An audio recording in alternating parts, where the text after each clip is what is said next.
La electricidad, una energía vital pero a la vez muy peligrosa. Bienvenidos, mi nombre es Andrés Pantoja y hoy les voy a hablar de la importancia de la seguridad en el sector eléctrico. Primero, definamos qué es un riesgo. Un riesgo se conoce como el alcance de un accidente por la probabilidad de que este mismo suceda, comúnmente definido como factores o acciones o condiciones que perjudican a dicha situación o ser. Entonces, enfocados en el sector eléctrico, los factores de riesgo comúnmente en la mayoría son por impericia humana, desconocimiento.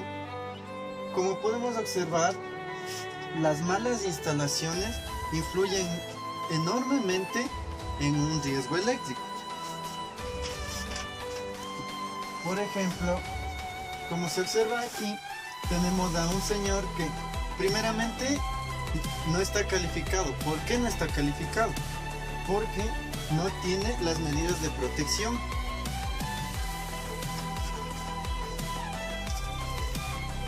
Aquí en cambio observamos que tienen las medidas de protección, pero el entorno es muy riesgoso, no solo porque están muchas personas en un mismo poste, sino que existen demasiados cables juntos.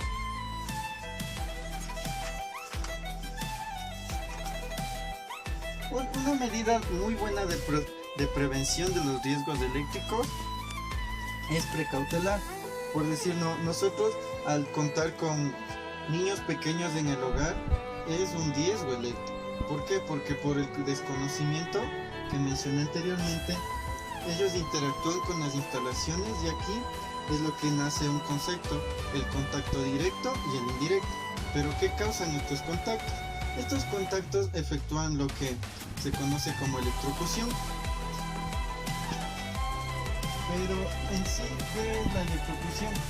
La electrocución es el paso de la energía eléctrica a través de nuestro cuerpo, lo que primero causa una fibrilación muscular, que es cuando nuestros músculos se tensan, primeramente impidiendo que nosotros soltemos la energía, y dependiendo la cantidad de carga que se nos suministró, esto nos puede dar un paro cardíaco.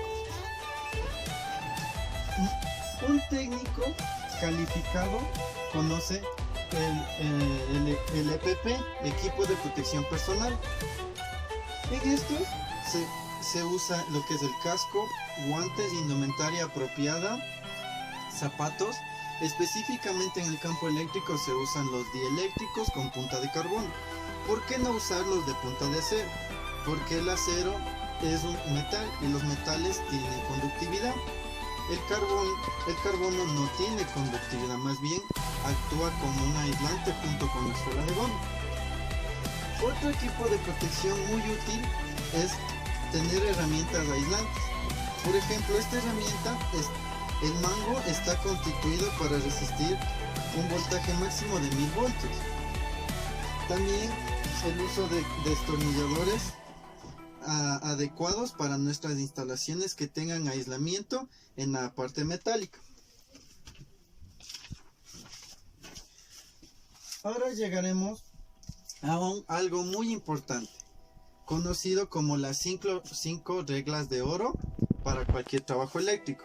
¿Qué son estas 5 reglas? Son normas que se divulgaron para garantizar un buen trabajo, pero en el sentido de evitar al máximo los riesgos eléctricos. El primero es cortar en forma efectiva todas las fuentes de tensión y neutro. Esto se hace al cortar la alimentación, en pocas palabras, que no circule la energía eléctrica en el lugar donde vamos a efectuar una instalación.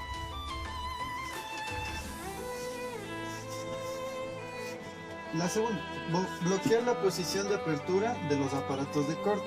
Es decir, en donde nosotros tenemos nuestra caja de térmicos o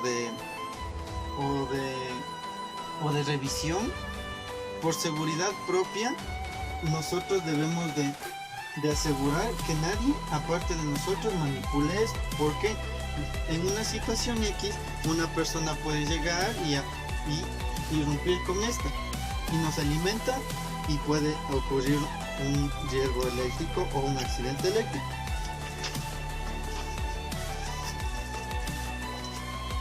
La tercera, y es la más importante por así decirlo, verificar la ausencia de tensión, no estar satisfechos con las dos primeras, porque no sabemos si existen otras fuentes de alimentación.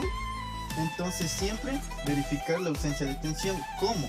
Utilizando amperímetros, voltímetros, pinzas amperimétricas y verificador de corriente. La 4. Poner a tierra y en cortocircuito. Esto es en el caso de que desconozcamos de una fuente de alimentación como un generador con temporizador.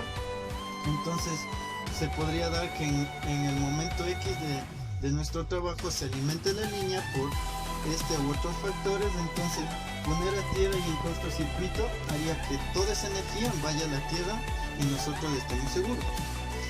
Y la última, delimitar y señalizar la zona de trabajo. Esto es algo muy importante ya que primero pones en atención y alerta a las demás personas de que tú estás haciendo un trabajo eléctrico y existe un riesgo. Pero ahora ya hemos hablado de las prevenciones, pero ¿cuáles son las consecuencias de esto? La principal, la muerte obviamente, pero en casos que no se da la muerte se dan amputaciones, se dan quemaduras. Las quemaduras, como se conoce, son de primero, segundo y tercer grado. Pero no solo es esto, también está el efecto psicológico que deja en la persona. Porque alguien que sufre una amputación o una quemadura tiene un efecto psicológico que repercute en su vida. Puede ser sentimentalmente o al nivel de su autoestima. Esto ha sido todo por hoy, muchas gracias y nos vemos en otro video.